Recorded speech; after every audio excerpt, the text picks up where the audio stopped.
düşmanlar. Bağışlamaya çalıştım səhv edən insanları. Sırayla nöqsanları düzüldükçe yoruldum. Heyf dedim üzüldüm, üzüldükçe yoruldum. Heyf dedim üzüldüm, üzüldükçe yoruldum.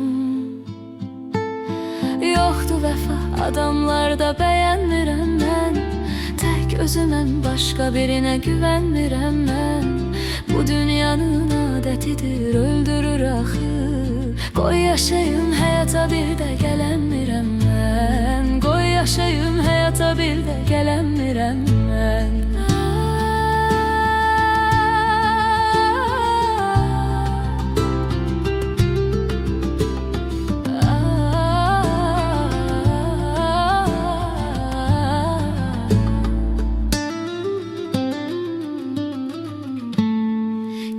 Gözəl cavanlıq, getdi o istək həvəs. Gələndə borc almışam, gedənə qədər bir nəfəs. Ömür elədim boş həvəs, qocaldıqca yoruldum. Ömür verib yaşaldım, yaşaldıqca yoruldum. Ömür verib yaşaldım, yaşaldıqca yoruldum. Yoxdu vəfa adamlarda bəyənmirəm mən. Tək özüməm, başqa birinə güvənmirəm mən.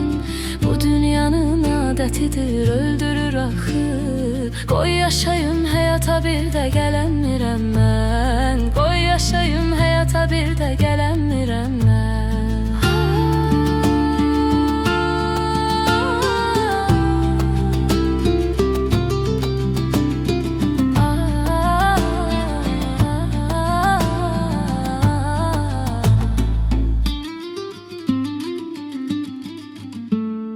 Yoxdu vəfa adamlarda bəyənmirəm mən. Tək özüməm, başqa birinə güvənmirəm mən. Bu dünyanın adətidir, öldürür axı. Qoy yaşayım həyata bir də gələnmirəm mən. Yoxdu vəfa adamlarda bəyənmirəm mən. Tək özüməm, başqa birinə güvənmirəm mən. Bu dünyanın adətidir, öldürür axı. Qoy yaşayım həyata bir də gələnmirəm mən. Qoy yaşayım həyata bir də gələnmirəm